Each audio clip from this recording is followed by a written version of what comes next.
I'm continuing my reading, and what I'm doing in the series is to read through the entire standard works of the Church of Jesus Christ of Latter-day Saints. This consists of the Bible, the Book of Mormon, the Doctrine and Covenants, and the Pearl of Great Price. I am reading in a chronological order of events, not according to publication or volume, so I will be skipping around a little bit as I move along. Right now, I'm still in Deuteronomy. This will be chapter 24. Laws given concerning divorce, newly married persons, making merchandise of men, taking of pledges, leprosy, oppression of servants, and leaving gleanings of crops. A lot of stuff here. It's not too long of a chapter. There's a lot of stuff to cover. Let's see how we do. When a man hath taken a wife and married her, and it come to pass that she find no favor in his eyes, because he hath found... He hath found some uncleanness in her, then let him write her a bill of divorcement, and give it in her hand, and send her out of his house. And when she is departed out of his house, she may go and be another man's wife. And if the latter husband hate her, and write her a bill of divorcement, and giveth it in her hand, and sendeth her out of his house, or if the latter husband die, which took her to be his wife, her former husband, which sent her away, may not take her again to be his wife, after that she is defiled. For that is abomination before the Lord. And thou shalt not cause the land to sin, which the Lord thy God giveth thee for an inheritance. Okay. Basically, doesn't really, it says found some uncleanness in her, but if you divorce a woman and she gets remarried, then that makes the divorce from the first husband permanent. See, if I divorce my wife and she never gets remarried, I can remarry her again. I can take her back. But once she marries again, then that divorce that we had is final. We cannot go back on it. That's what it's saying. So, verse 5. When a man hath taken a new wife, he shall not go out to war, neither shall he be charged with any business, but he shall be free at home for 1 year, and shall cheer up his wife which he hath taken. Excuse me. I've been having a bad cold.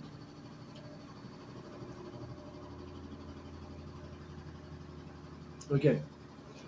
So basically, when you get married, you get a 1-year honeymoon. Verse 6. No man shall take the nether or the upper millstone to pledge, for he taketh a man's life to pledge.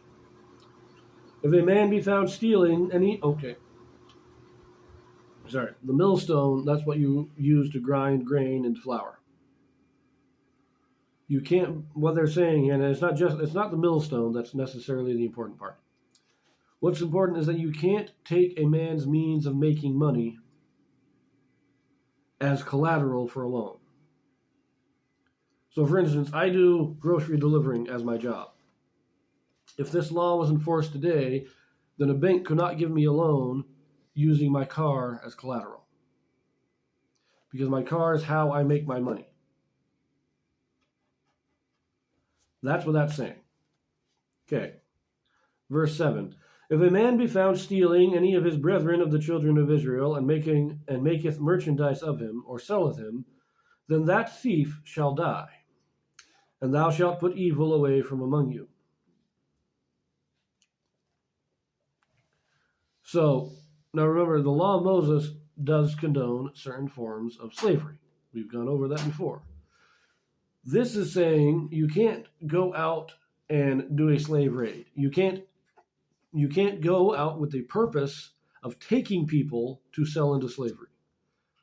Slavery can be done through debt, and it can be done through conquest. But you don't do slave raids. If you're not going to conquer the people, you can't take them as slaves. If they don't owe you a debt, you can't take them as slaves. Those are the two things that justify the taking of slaves. Slave raiding for the purpose, raiding for the purpose of taking slaves is forbidden.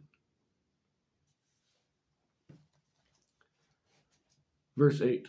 Take heed in the plague of leprosy, that thou observe diligently to do according to all that the priests and Levites shall teach you. As I commanded them, so ye shall observe to do. Remember what the Lord thy God did unto Miriam by the way, after that ye were come forth out of Egypt. When thou dost lend thy brother anything, thou shalt not go into his house to fetch his pledge. Thou shalt stand abroad, and the man to whom thou dost lend shall bring out the pledge abroad unto thee. And if the man be poor, thou shalt not sleep with his pledge.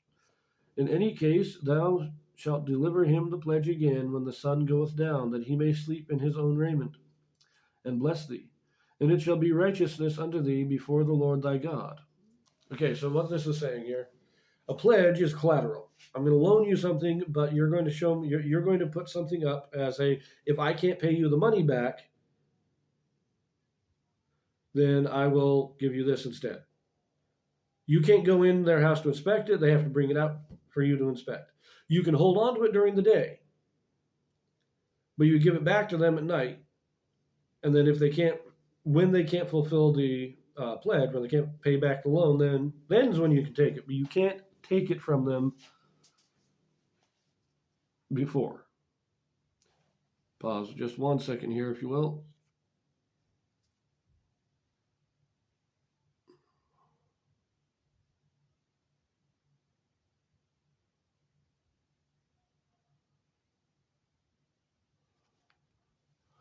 Okay. Verse 14. Thou shalt not oppress an hired servant that is poor and needy, whether he be of thy brethren or of thy strangers that are in thy land within thy gates.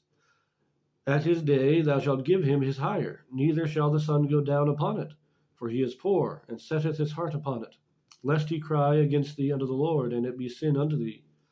Thy fathers shall not be put to death for the children, neither shall the children be put to death for the fathers. Every man shall be put to death for his own sin. Okay, two things here real quick.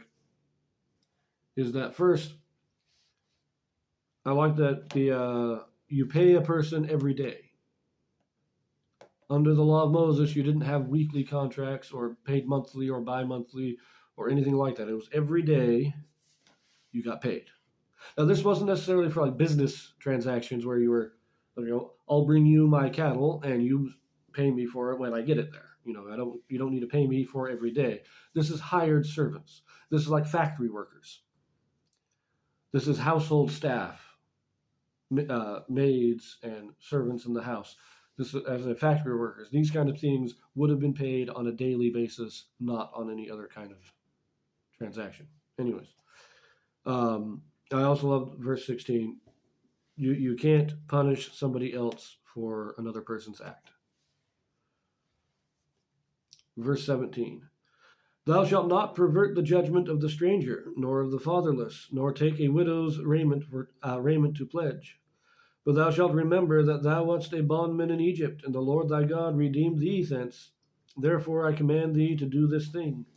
When thou cuttest down thine harvest in thy field, and hast forgot a sheaf in the field, thou shalt not go again to fetch it. It shall be for the stranger, for the fatherless, and for the widow, that the Lord thy God may bless thee in all the work of thine hands. When thou beatest thine olive tree, thou shalt not go over the boughs again. It shall be for the stranger, for the fatherless, and for the widow. When thou gatherest the grapes of thine vineyard, thou shalt not glean it afterwards. It shall be for the stranger, for the fatherless, and for the widow. And thou shalt remember that thou wast a bondman in the land of Egypt. Therefore I command thee to do this thing.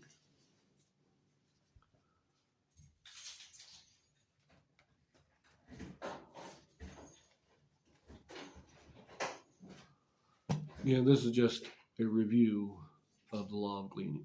You can't be too greedy. You got to leave the extras, the excess, for those who do not have as much and need a little extra to help sustain them. But I will leave that one here, and I will see you in the next one.